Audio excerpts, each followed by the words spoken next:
Good morning, traders.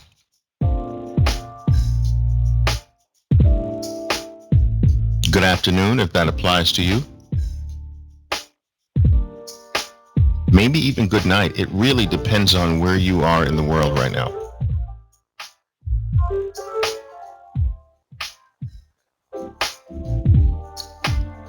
Guess what? I missed you. Ha ha! I did.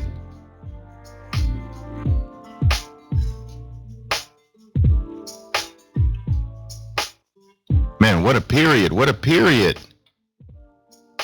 Wow. What a world. What a market. These are really crazy, weird, but in a way also exciting times for us as market participants, as traders. It's just so unique.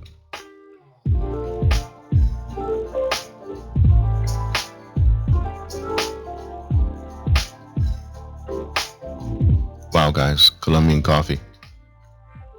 Love it.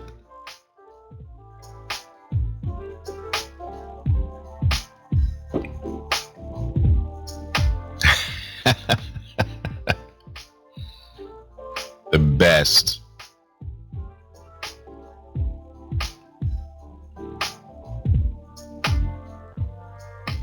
You know, you get better Colombian coffee outside of Colombia.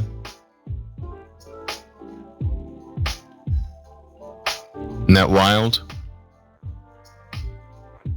You know what that's called? Capitalism. Yeah.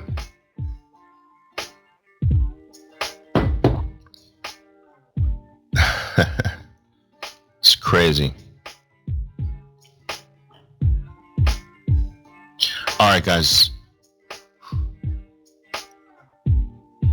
I've got something really, really important for us to cover today.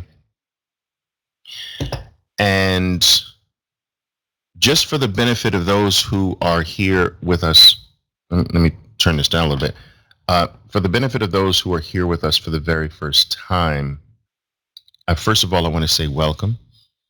All right. Who's actually here for the first time? Give me the number 1 or something. Just type the number 1 or what have you. Wow. Nice. Welcome. Welcome. You're my brand new babies. Goo goo caca. Goo goo caca. Look at the little babies. What is this? What you guys are so cute. Qué lindos. My babies. Mis bebecitos. All right, well, welcome, my babies. Welcome, welcome, welcome to the family.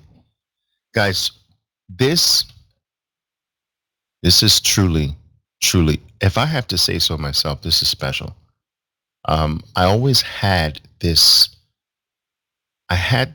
kind of mini dream of mine that stayed on the back burner, as it were, for quite a while. I had this idea of creating cards because I worked with my kids so much with flashcards, with their math, and we'd make cards for their science projects and their chemistry formulas and stuff like that. And I was like, why? That's a great idea. Why don't I create cards that are designed to teach traders my trading concepts? And that idea struck a long time ago, and it stayed on the back burner until Juliana Rangel came into my life and made it happen. I appreciate her for that. She's awesome. And what I decided to do, right, was not just create these cards, but I wanted it to have more depth. I didn't just want a product out there that I believe is a very good product. It's a great start. But it doesn't have, the product doesn't have an ongoing component to it. So that's what we do here. You are the proud owners of my trading poker cards, but the real magic behind those cards happens when we have these monthly sessions together, and these monthly sessions go on for life. So think about the priceless aspect of that. Think about, even as I grow, you grow as well, and we grow together. But we also, over time, develop this, I guess, this very, very 3D dimensional understanding of every single thing in that deck.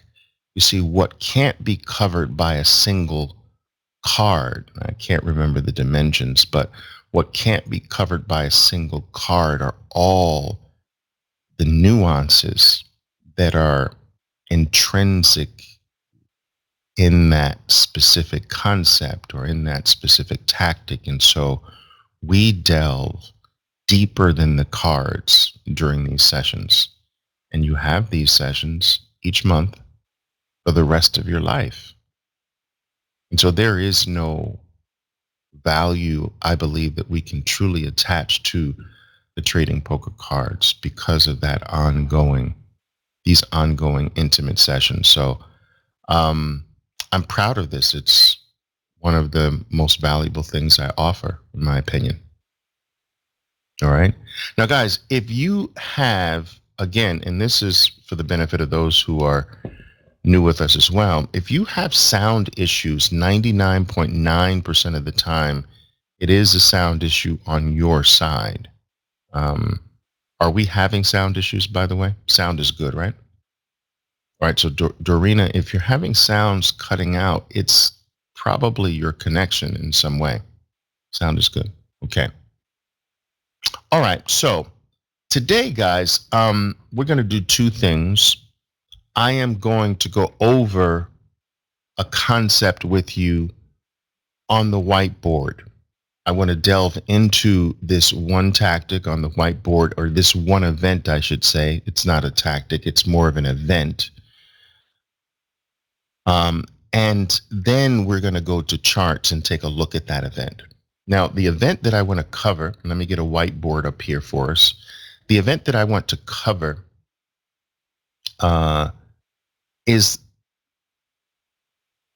basic, it's simple, but it is a very powerful event. It's called the tail bar, all right? Or in Spanish, cola, right? The tail bar. And I'd like for you, if you have your cards handy, I'd like for you to pull that card out. I want it to stare at you while we go through this, okay? So pull out pull out your bottoming tail bar card and your topping tail bar card, all right? And so your bottoming tail bar card would look something like this, all right? I'm going to draw 3 of them, okay? And I'm going to draw one like this. All right. Now, we have the reverse tail bars as well, which would look like this. These are the topping tail bars. So your left set are the bottoming tail bars, and this set on the right here are your topping tail bars. And it's very simple. The tail portion of the bar, as if it's at the bottom, and the body, if there is one, is at the top, you're dealing with a bottoming tail bar.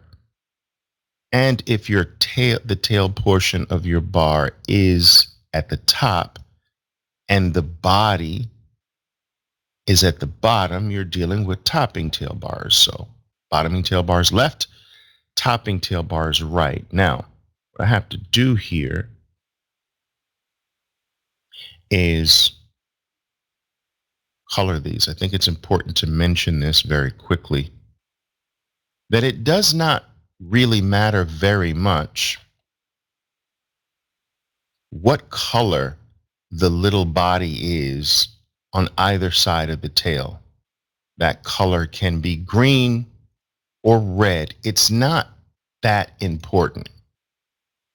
Why? Because it's the tail portion of the bar that holds the vast majority of the importance. Now, I can't say that it's zero importance. There is some level of importance, but it's very small. The vast majority of the importance of this bar type is the tail portion. That's the power. That's the significance. That's what we pay attention to. We don't really pay as much attention to what color is the little body. Now, let me give you some statistics. Statistic number one, a pure tail bar will have a tail that represents 85% or more of the bar's range. So meaning that the body of the bar will be no more than 15% of the bar's range from high to low. So the smaller the body, the purer the tail bar. The bigger the body, all right, the less pure it is truly, the less purity the tail bar has. And purity you can equate to power. All right. So the purer your tail, the more powerful your tail bar is. And purity is going to be dictated by this percentage, 85% tail or more. 85% tail or more. 15% body or less. Okay. So that means that if you got like a 90% of this bar is tail and only 10% is body, that's more pure. It's like gold, right? 14 karat, 10 karat, 18 karat, 24 karat, which is close to purity. All right. So again, I need you to understand what is a true pure tail bar. Now, if it's less than pure, it doesn't mean that it has lost all of its power. It still has some power. It's just not that pure power that typically the pure tail bars have. Now, the general idea, the general assumption is that bottoming tail bars will tend to produce additional upside, and topping tail bars will have a tendency, more often than not, to produce follow through to the downside. The purer your bar is, the greater the odds of follow through in the desired direction, in the intended direction, I should say. Okay. Now, if I had to rate these bars, if I had to rate them, and this is a little dangerous because I don't want you to really look at them any different, really, but let me just do this very quickly. If I had to rank these, if you will, in the order of importance, it would be 1 and 1. The second one would be 2, the no color one, and 2. And in third place would be the conflict bar, the conflict tail bar, for lack of a better word. Now, why is 3 the conflict bar? All right. In order to understand this, in order to understand why, if you wanted to rank these in terms of importance, you have to understand what is happening to form a tail bar. So let's go into that. All right. A bottoming tail bar, it's important to understand that a bottoming tail bar is first a red bar.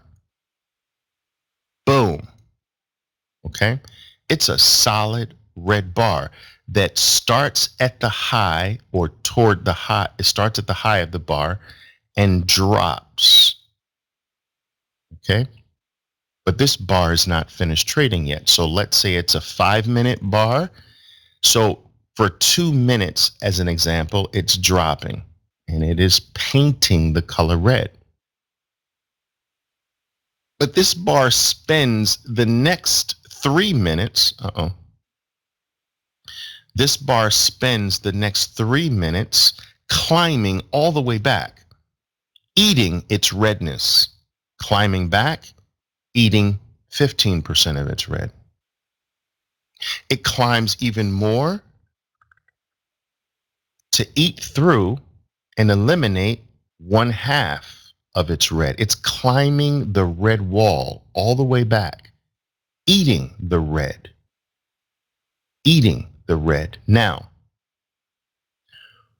if it were to stop right there, you have this bar. Why? Because it did not eat through all of the red. It left a little piece of the red. So it didn't get all the way. It didn't reach the full red elimination point. Is this understood so far? It's almost like this bar is not yet complete because there's still some negativity left. Okay? Now, I'm glad you understand. This bar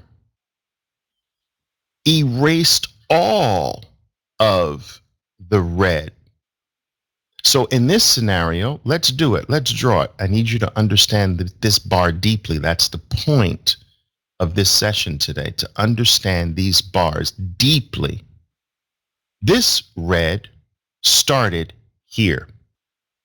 This bar started here, but this bar first, let's say, went up. I should do that green. This bar went up first from here. But then it started dropping. It dropped back, but this is the starting point. So look at it again. It starts here. It starts here, moves up to produce a little bit of green, but then falls back to the starting point. Not only does it fall back to the starting point, it continues to drop, leaving behind a cross. That cross, that sideways line, is where the bar started its 5-minute period, if we're talking about a 5-minute bar. So it started its 5-minute period at that slash. It went up a little bit. Maybe it went up for 30 seconds and then boom, started pulling back, dropping. It drops back to the starting point and goes past the starting point all the way down. Now, this is a red bar. It's not a tail bar at this point. This red bar is like this.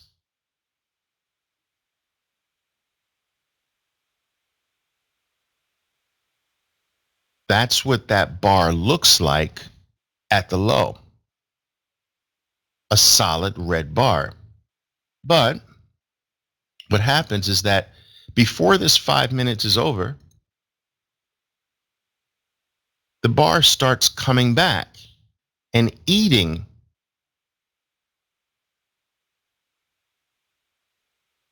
through its redness.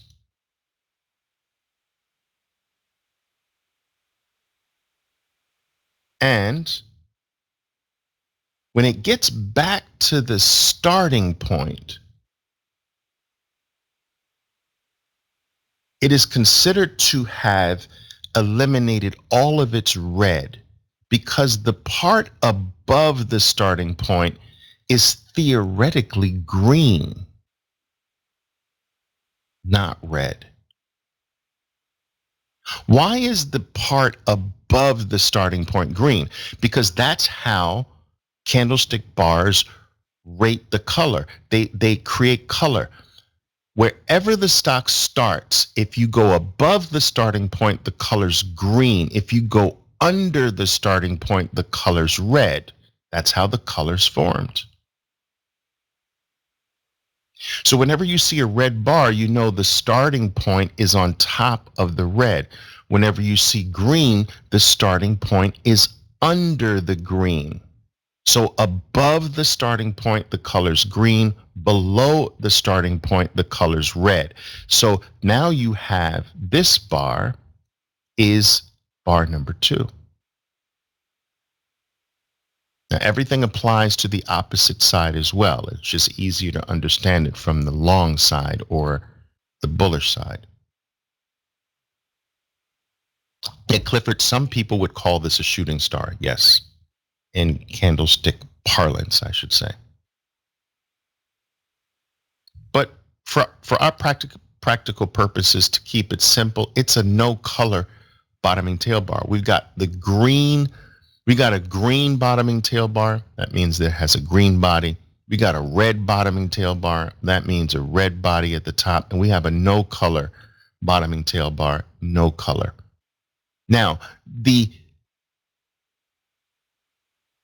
we've covered the two. We've covered the one where the move back up has not quite eliminated all of the redness, leaving behind a little piece of red. That's number 3. Why is that ranked 3? Because it didn't quite kill the red, all of it. It left a little bit present, okay? Now, the number 2 did in fact eliminate all the red.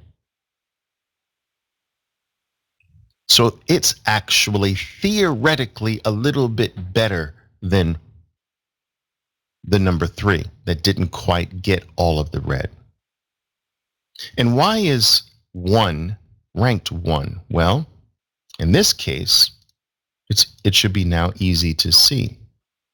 In this case, your bar starts here. Boom, that's the first tick of the 5-minute period. The bar drops. Remember, that bar looks like this without the tail in this case. And then all of a sudden, before the bar finishes, you have the red starts, the move up starts to eat through the red, eat more of the red, eat more of the red until it wipes out all of the red. Now, at this point, it is this type of bar, which means it's a no color bar. It has erased all of the red to come back to the starting point. If it goes 1 tick above the starting point, it starts to paint the opposite color. And so anything above the starting point starts to be green.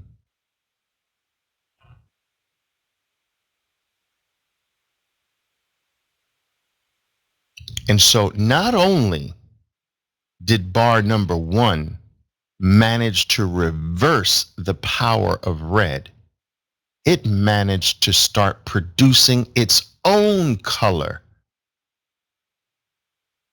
And that's what none of the other 2 were able to do.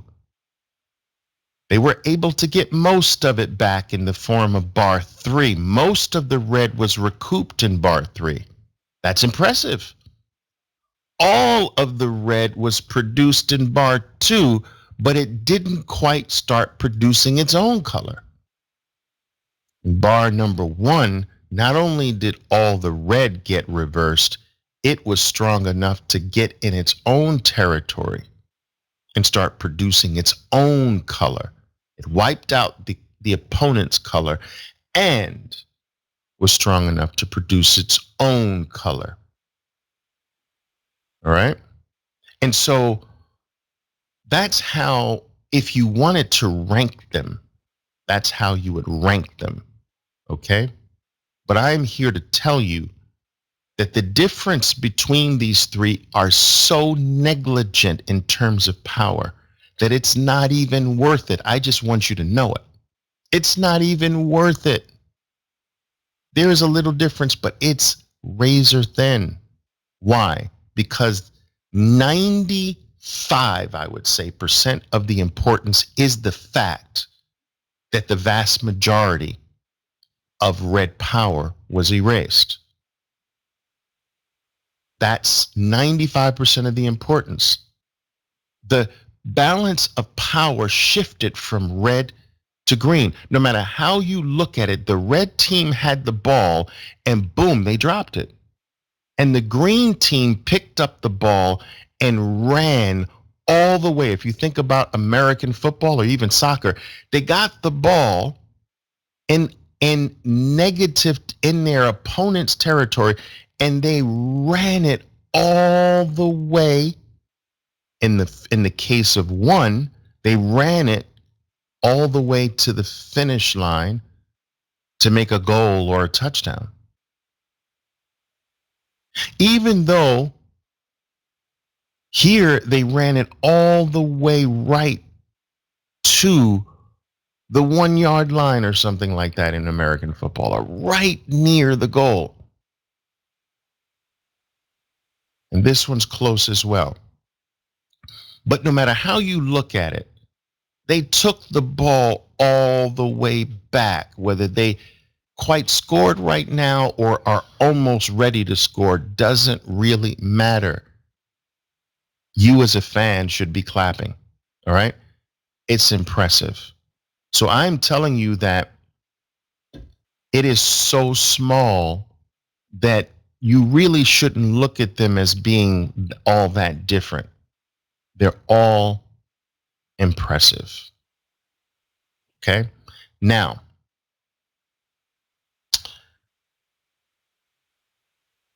let's talk about what I would call,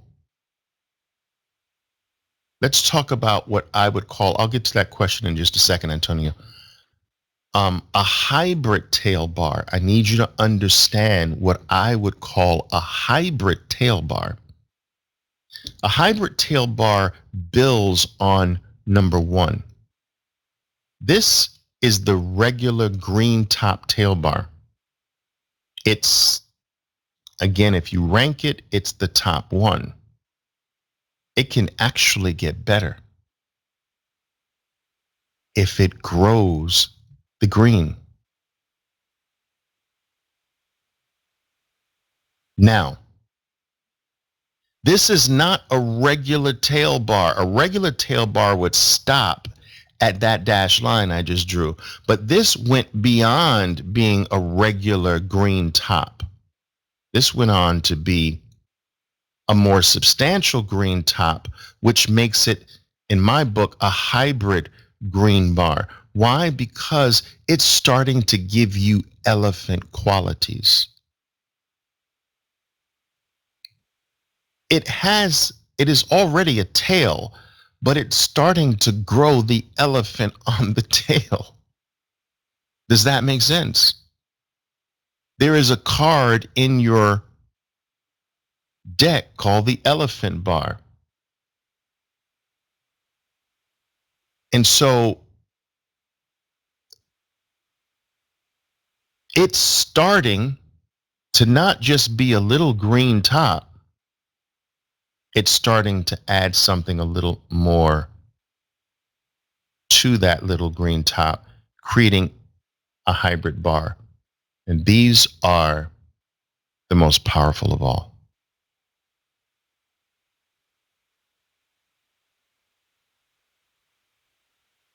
All right.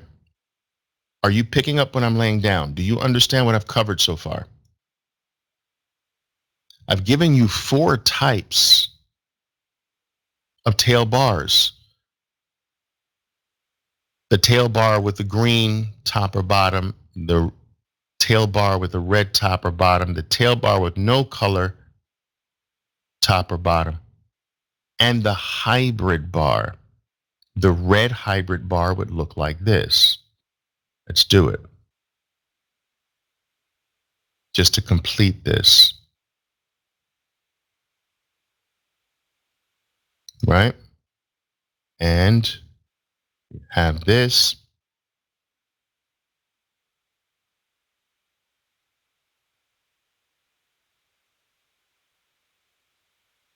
Change this to red in just a moment here.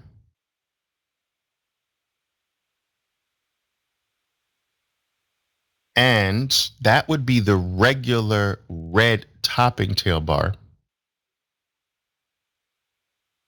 If it keeps going, it starts to produce the topping tail bar, the hybrid topping tail bar, which starts to gain some elephant qualities. Hybrid tail bars, they are the most powerful. They pack the most powerful punch. Now, Antonio was asking, are these type of bars, are they market makers wiping out stops and tricking people? I prefer you not to really think like that. I mean, can it happen? Yes. But I mean, I think that far too many traders are blaming things on market makers, blaming their bad trading on market makers and tricks and people out trying to get them. Trust me, your 100 or 200 shares no one's interested in. Do you understand what I'm saying? Nobody's gunning for that. So, no, this is simply one side coming up against a wall of the opposite side. The one side has reached the turf of the other side, and in the turf of the other side, they are outpowering the group that moved into the opponent's turf, into their territory. And now they're going to drive them back. You know, it's just one force meeting the opposite force, and the opposite force driving them back. Rather, you look at it like that. It's a shift in power. You know? It's a change in the balance of power. One side had the ball and looked real strong. Boom, dropped the ball. The other team picked the ball up and just ran it deep in the opposite direction. All right? All right. Now, Enrique is asking a question. Enrique, I don't want you to take offense at this, but I do use these questions just to bring this point up all the time. Enrique is asking a very adult question. It's an adult question. What percentage of the body would start to make a hybrid? Now, I will tell you that I have a trading kids program, right? We have over 500 trading kids, right? They're between the ages of 10 and 15, and they learn how to trade. And on average, they do outperform their parents. They outperform all of you. On average, they do. Do you know why? Because they don't have these questions. All right. Now, it's okay to ask it, but this is an adult question. It is not what an 11-year-old would ask me. So when I tell them a regular tail bar has a little bit of color or a little body, and if it stops being little, it's a hybrid bar. All right. That's all they need. They don't need is there a ruler? Is there a formula? Is there a percentage? And that's the adult mind overcomplicating things. Just look, here's the way to think of it. All of you. The body of a true tail bar is small. Period. It's little. If you have to guess, is that little? It's not little. If you have to wonder, I wonder, is that small enough? No, it's not then. It's got to be in your face. Like that's not that much color. Period. It's visual. No formulas. Visual.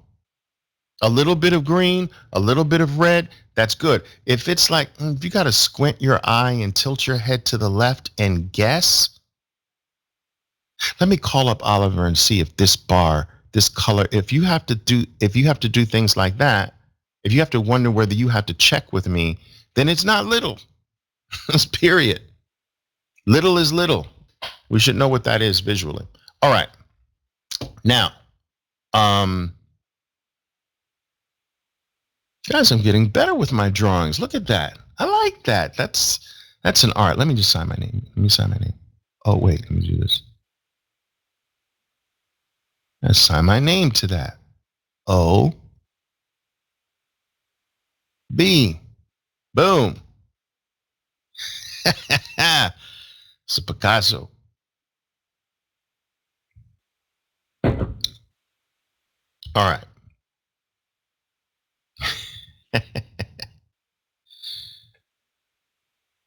Now that we understand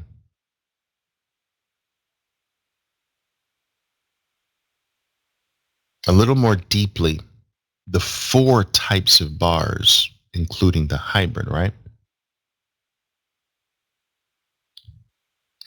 We understand what the likely direction of the follow through should be in. So what percentage of the time, I'm going to give you an adult question, what percentage of the time should you have follow through? Well, this depends on its position.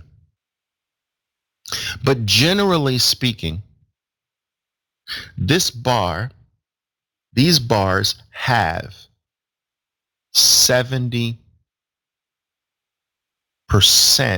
chance of follow through. Think about this. Think about what I'm telling you. These bars, 70% of the time, should produce more movement in the direction of the tail. So bottoming tail bar has been shooting up, right? Shooting up, up, up, up, up. 70% of the time, you should get more up. Okay? Up, up, up, up, up. 70% of the time. Up, up, up, up, up. Leaving behind the bottoming tail bar. 70% of the time, you should have more up that comes after the tail bar.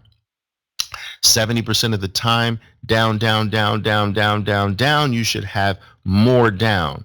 70% of the time, down, down, down, down, down, 70% of the time. Now, you should be applying math to this, which means that out of every 10 tail plays you take, you should get pretty much immediate profits 7 times out of 10. Now, I'm not going to say your trade should be successful 70% of the time, because follow through may not stay follow through. It might fall back and stop you out. I'm not talking about that. I'm saying that 70% of the time, you should get more movement in your desired direction after this type of bar. So 7 times out of 10, you should feel good shortly after this bar. 7 times out of 10, sometimes more, especially with the hybrids. Now, If you are not experiencing this, something is wrong. This is a key that something is wrong. If you're experiencing something like, man, these tail bars don't follow through on me very much. Like I see maybe 3 out of 10, something is wrong. That it just can't be. And it's probably your position. Position can throw this bar off entirely. And that's the next thing I need to talk to you about. Now that we understand the bar, we understand how to rank the 4 bars. We understand how to rate the 4 bars. We understand what the percentage generally of follow through should be after these bars. We have to talk about position. Now, this is a mistake that is far too common, and I want to end this mistake for you today. And it is this. Bottoming tail bars are the most powerful after a drop of some sort. Doesn't have to be a deep drop, but after a drop before it.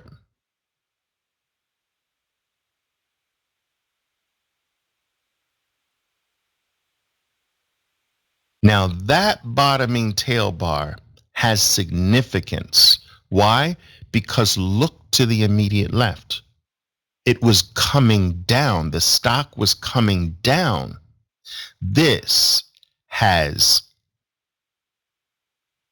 very good odds of follow through.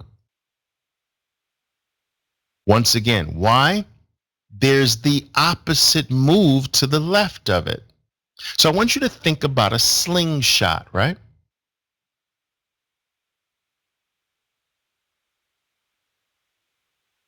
Think about a slingshot being pulled back.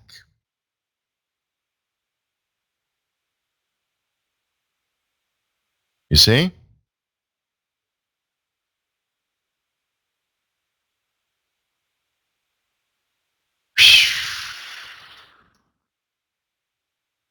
Slingshot being pulled back.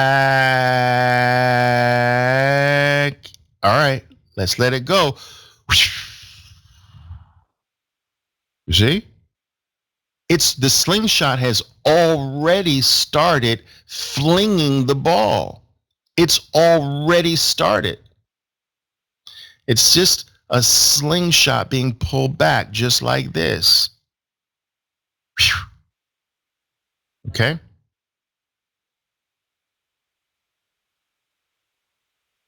So we kind of want the tail bar after the slingshot pullback.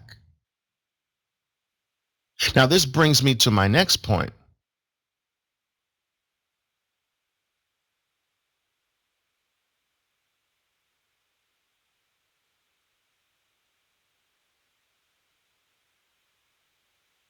As an example,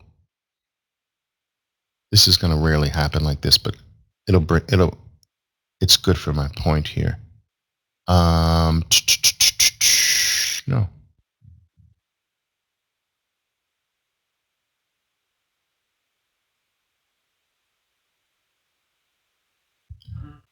Now look at this bottoming tail bar, and then look what's happened to the left.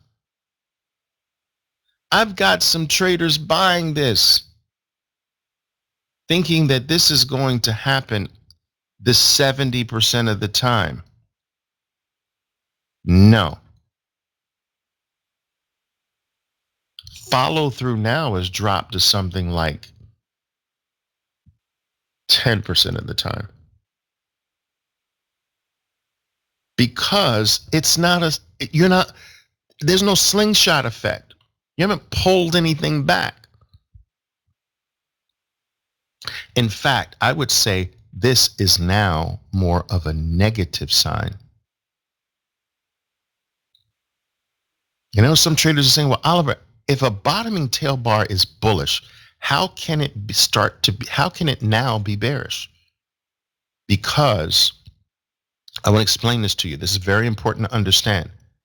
This bar, this stock has been going up.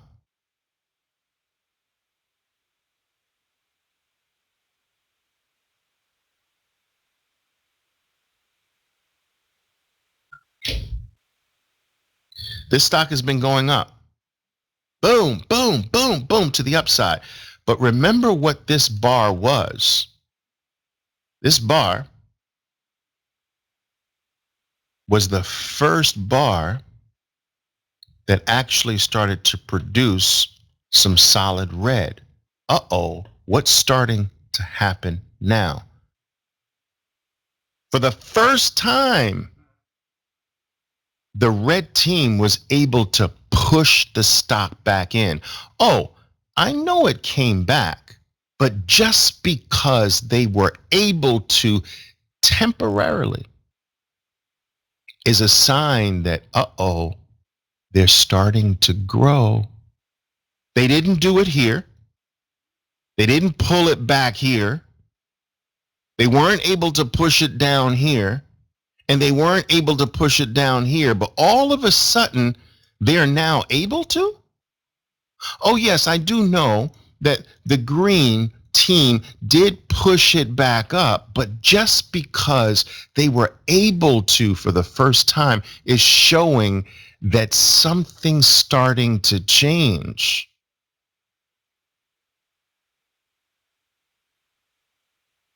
All right. Why were they now able to push a little stronger?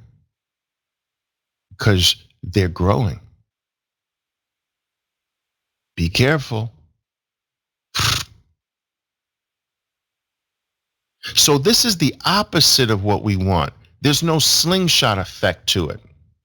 We want the vast majority of our tails like this. Slingshot pullback. All right. These should be red. You get the point. And boom.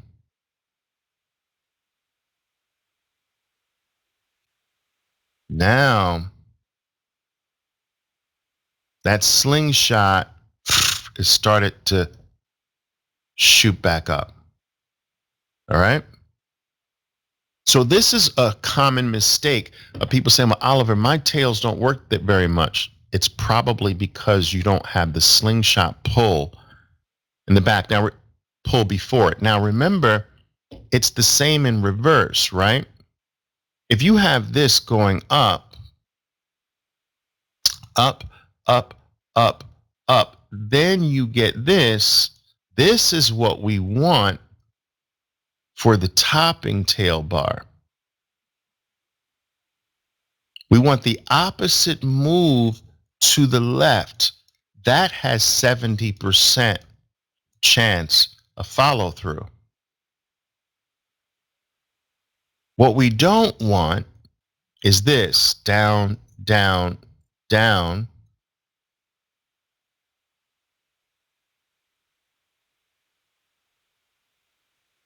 And then that. See, that topping tail bar is actually slightly more bullish than negative in this position because of what's to the left. Remember, this movement up, this movement was green. Why? During this whole decline, was green able to push back harder? I know that red took it back, but it still was able to.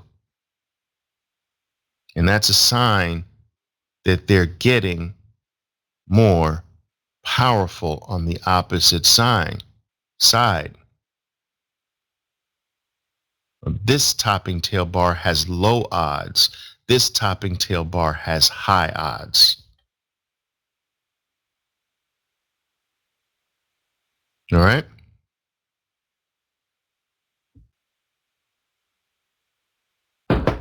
Now, do you understand what I've covered so far? Does this make sense? Yes? So let's bring this to life by taking a look at some charts from Friday's activity or Thursday's activity, whatever, okay? So I am going to pull up some charts here. Give me a moment to set up here.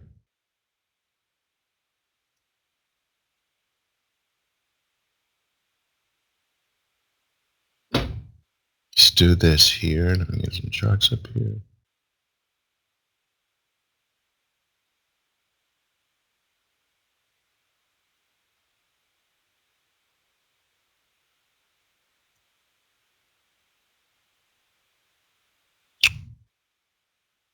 Here we go.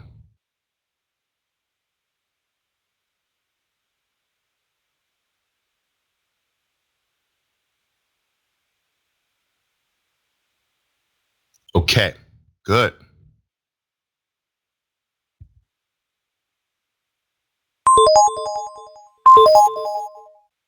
Now,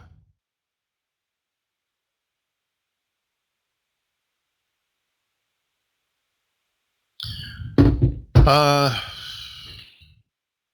oh, we can grab something like Facebook. Now I'm going to go back here. All right, yeah, this is good. Take a look at Facebook here. Now, the general direction, I have to grab my pen.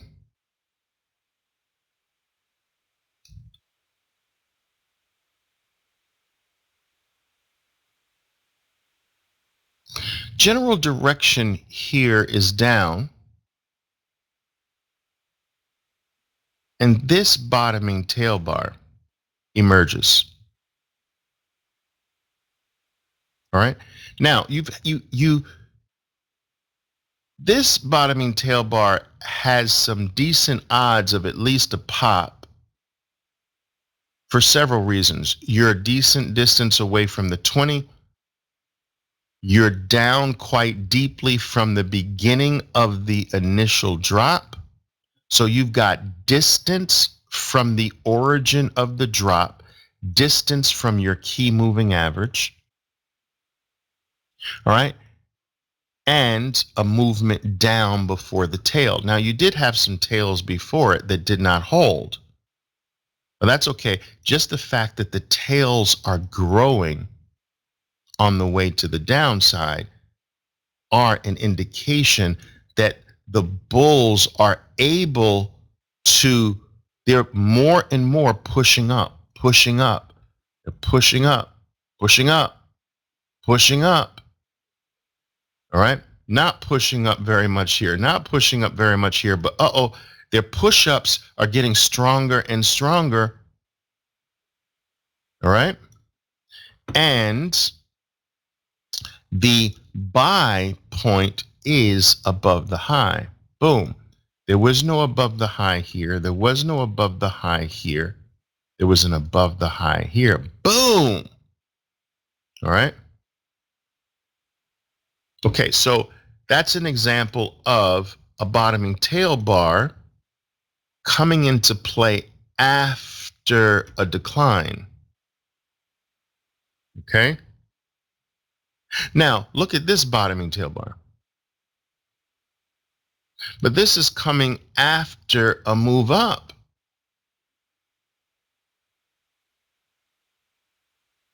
You see the difference?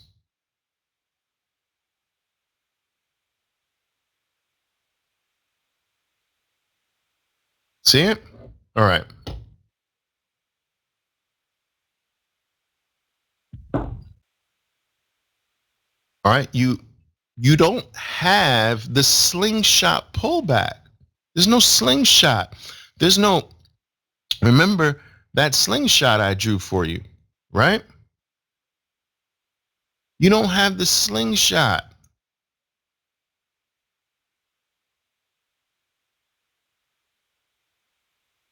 So this is going to have less odds. We can look at something like, all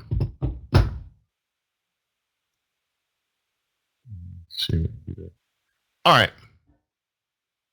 Take a look at this tail bar, topping tail bar.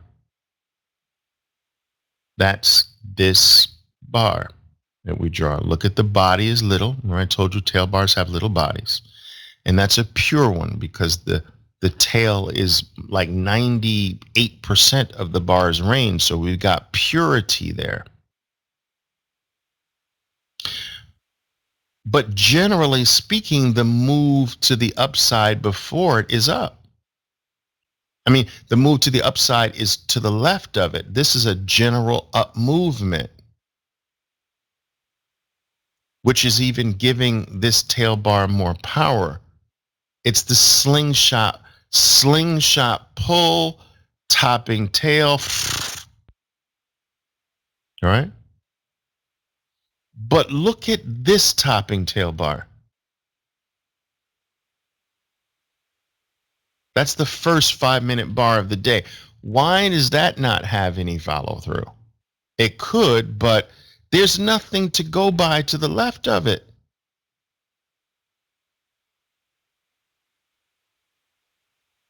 You see?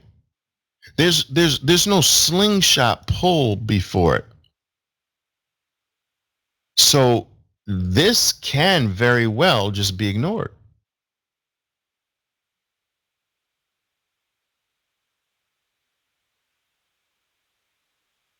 And it's a common mistake that I'm finding amongst you, and I want to end it now. You know, the best ones have that opposite move before them. There is something else I want to draw for you here.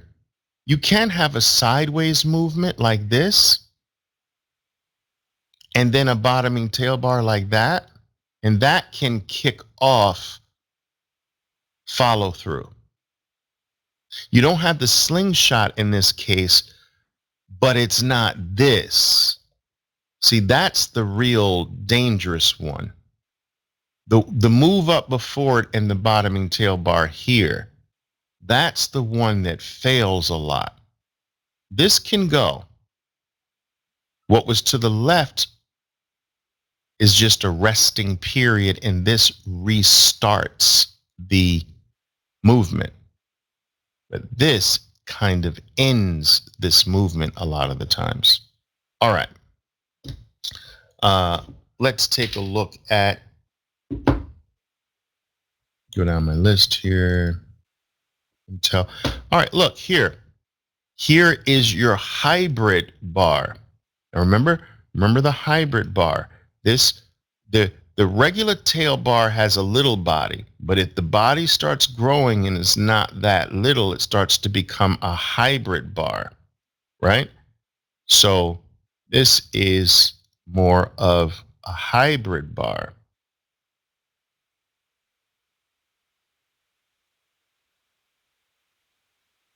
There's a general movement to the downside. That's your slingshot pull. All right.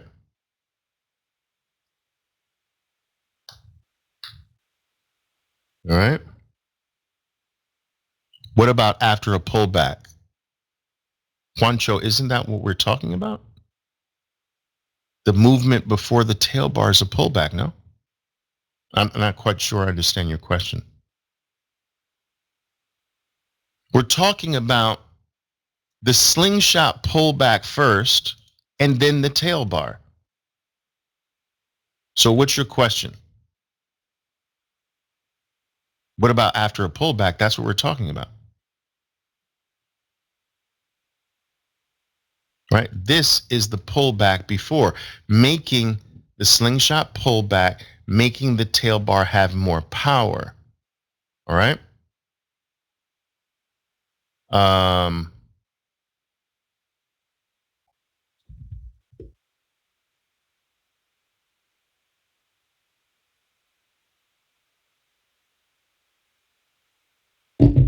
let's see here.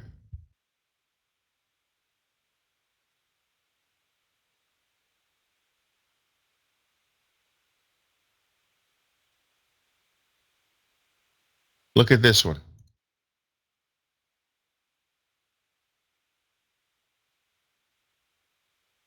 No pullback before it.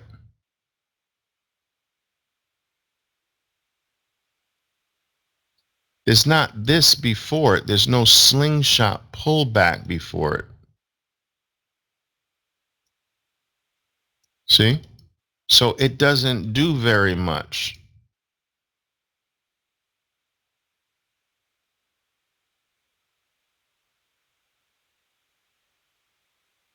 All right.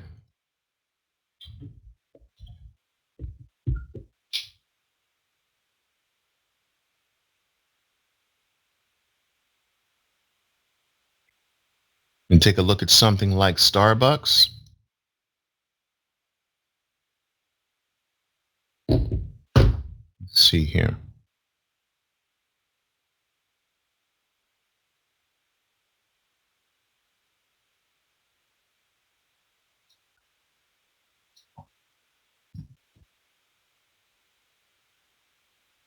Look at that. That's interesting. It's just not enough movement up for it to be one of the powerful ones. But look at this one. Here's a bottoming tail bar. And you know what? Some traders would be buying above the high of that because they've been taught by me that bottoming tail bars mean upward movements, but you've already had an upward movement. This is now a little bit more negative if the tail, but at the bottom of the tail goes, boom, that should produce a drop.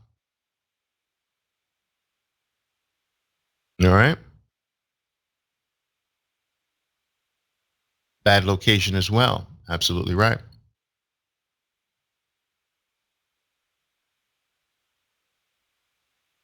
So you see how you can start to put these things together, right? Not only is this bottoming tail bar forming way away from the 20, it's far off the origin of the move up. So I want you to always think about that, guys. How far from the beginning of the move am I already up? How far am I from the nearest key moving average, the two keys being the 20 and the 200? And another thing you can add, how many bars up am I? This is all getting into things that we will have other sessions about. 1, 2, 3, 4, 5. Stocks tend to reverse between 5 and 8 a high percentage of the time.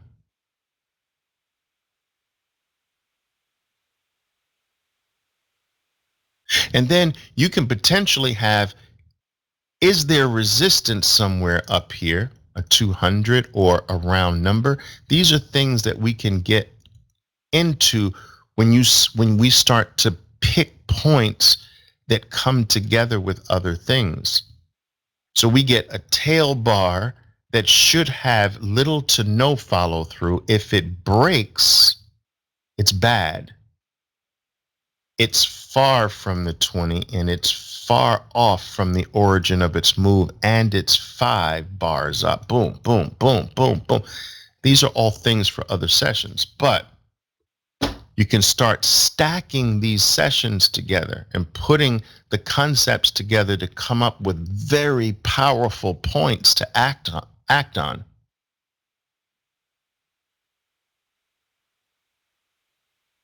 So Kurt's saying, should we take profits on something like this when we see it this far up and away from the 20? I would say yes. You want to lighten up at the very least.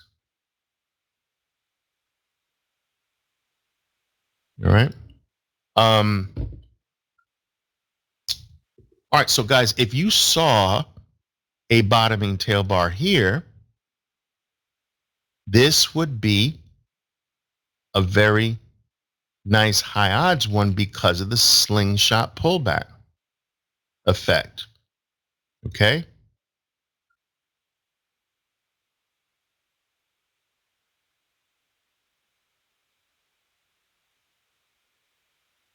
Take a look at Twitter. All right, look at this topping tail bar. Look at what's before it. Okay? This topping tail bar has the slingshot pullback in the opposite direction. So yeah, there's movement to the downside. All right. But look at this topping tail bar here. Look at this baby topping tail bar here. You see, so this tail bar did produce some decent movement down. This tail bar didn't produce decent movement at all because it's not coming after a move up, then a tail. It's coming after a move down and then a topping tail bar. This is more of a sign that the bulls are becoming powerful because they were able to push up. So it's only a matter of time before they show their real power. And yes, we are some distance away from the 20. So yes. And you can truly, traders, you can truly tighten up and perfect your tail bar game. This is a very powerful bar, but you can mess it up. But it's powerful. It's actually it's in the top 3 most powerful events that the market can deliver. It's in the top 3. You want a strong tail game. You need a strong tail game. It's one of the key signs that the ball is being passed to the other team. Think about this, guys. Here the ball is controlled and dominated by the red team. But look at this. The red team pushes and pushes and pushes, and then all of a sudden, wait a minute, what just happened?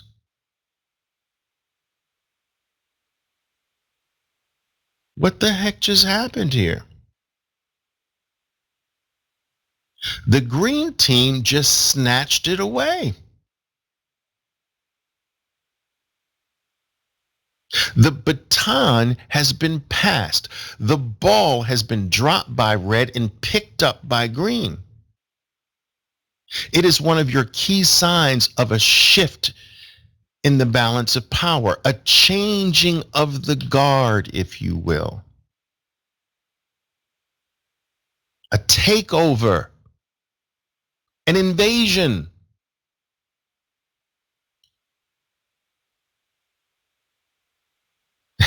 I appreciate that one.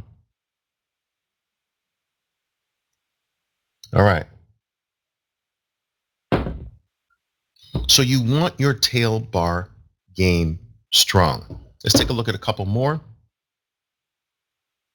Then I'll leave you to enjoy the rest of your Sunday. Take a look at Uber here. It's become a popular stop. Look at this. Boom. You got your movement down, and something changed here because, guys, look, this was red. That was a red bar down there. That's ugly. But it's far from the 20, and it's far off the beginning of the drop. This is the beginning of the drop. It's far off the beginning. So you're far off the beginning and you're far away from the 20. And all of a sudden you get a fat red bar. But wait a minute. What just happened?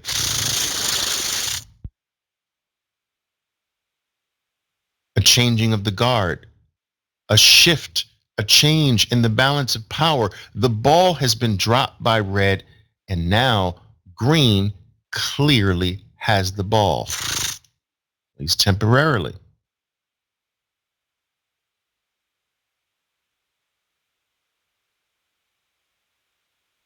All right.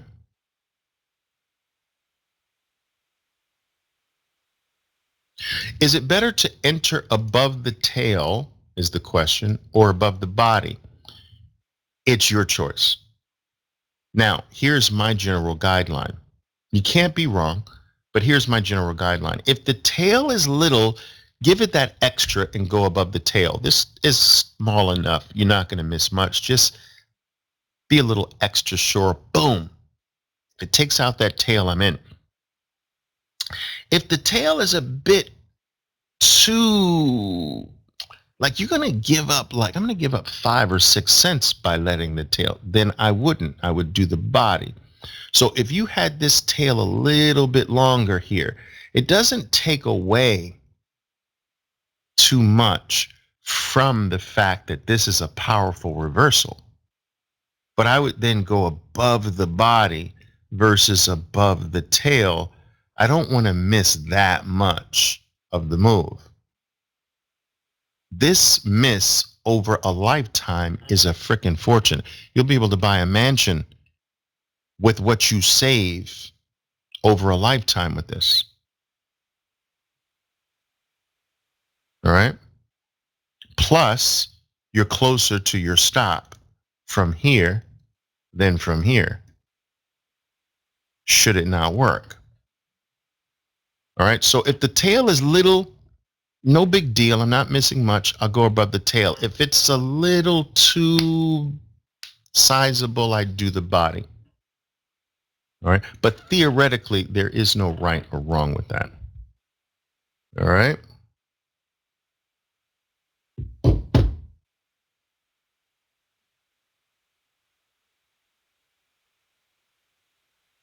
Don't know how.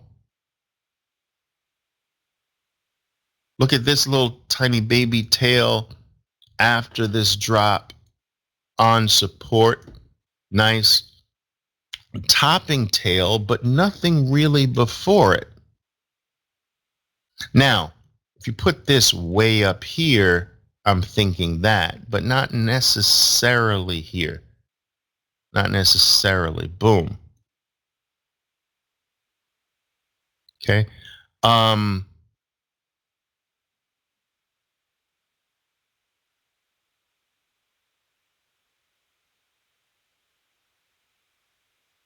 Not sure how real this is, but it is after a drop.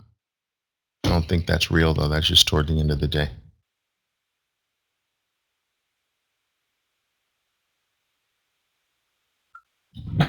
Now, one last thing, and I think Madi is touching upon it. When do you buy into the bar versus waiting for the top of the bar to be taken out? The only one that I would be comfortable jumping into is the hybrid bar. So think about this, traders. Here is your normal bottoming tail bar. How do we know it's normal? Because the body is small. But if this body grows and starts to grow more, and you can say that's not a small green bar anymore, boom, you can buy right into the bar. As long as you're toward the end of the bar. Like you don't want, if this is a 5-minute bar, you don't want to be doing this into the 1-minute part of the bar. There's 4 minutes left that can ruin it. But in that last minute, if it's a 2-minute bar, in that last minute and 25 seconds or so, I mean, in that final 50 seconds, final 40 seconds, in that final 30 seconds of a 2-minute bar, yes. So if you're late in the bar, whatever the time frame, if you're later in the bar, you can anticipate the hybrids. Boom. Because this could go on to be something like that. And you would have entered here versus entering here. So if the body starts to grow and grow and grow, boom, anticipation entry, not confirmation entry.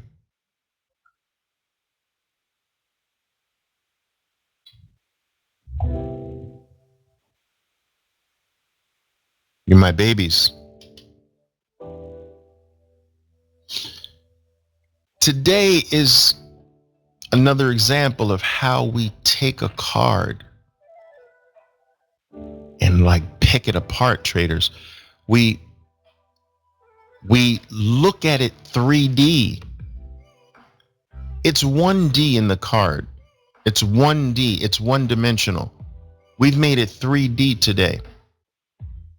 We've gone behind the cards. We've read behind the lines.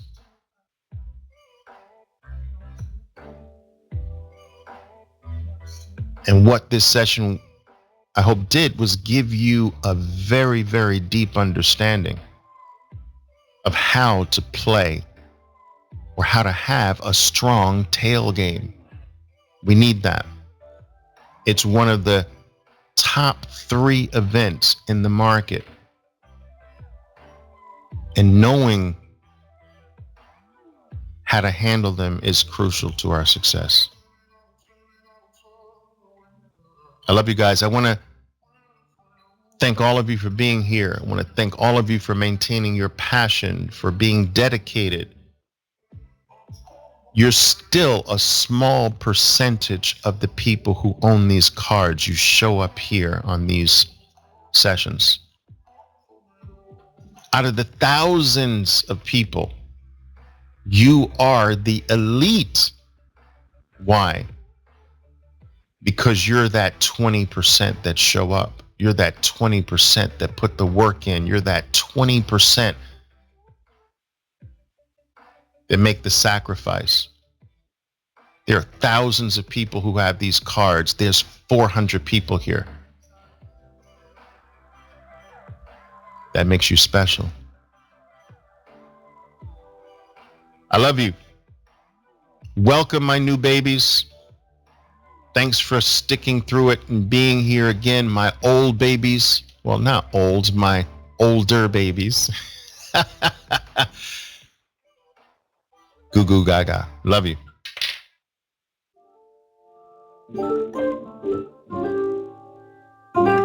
Enjoy the rest of your weekend.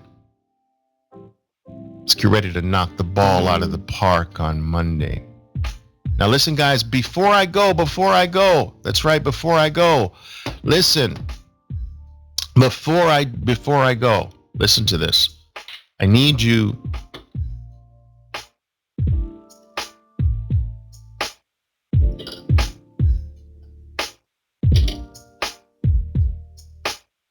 to take a look at my store, guys. Get yourself a gift. Give the gift of trading to someone else if you like.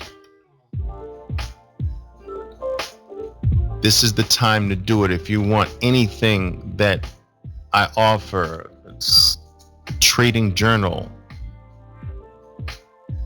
a hat, whatever, this is the time to do it. The prices have been slashed. Save yourself some money.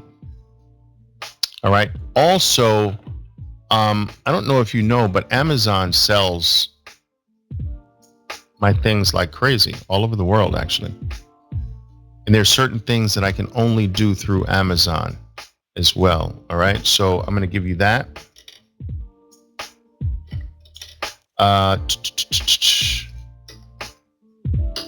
And I think that is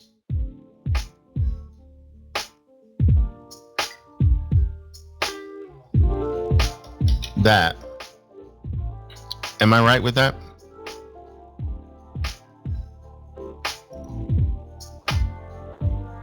Okay. So guys, OliverVelezStore.com. Just take a look. You might want something. If not, no big deal, but just take a look. OliverVelezStore.com. And there are certain things that I can only do through Amazon. So that's that bit.ly link, bit.ly/Oliver Velez Store. Now, in that link, guys, the capitals do matter. So it's capital O for Oliver, capital V for Velez, and capital S for store. If you don't do the capitals, the link doesn't work. It's just one of those quirks with the bit.ly links.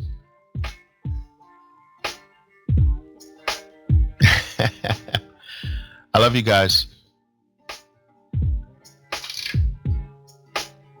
Be safe out there. Stay home if you can. I need you safe. I need you healthy. Tomorrow we start another dynamic week. Let's go.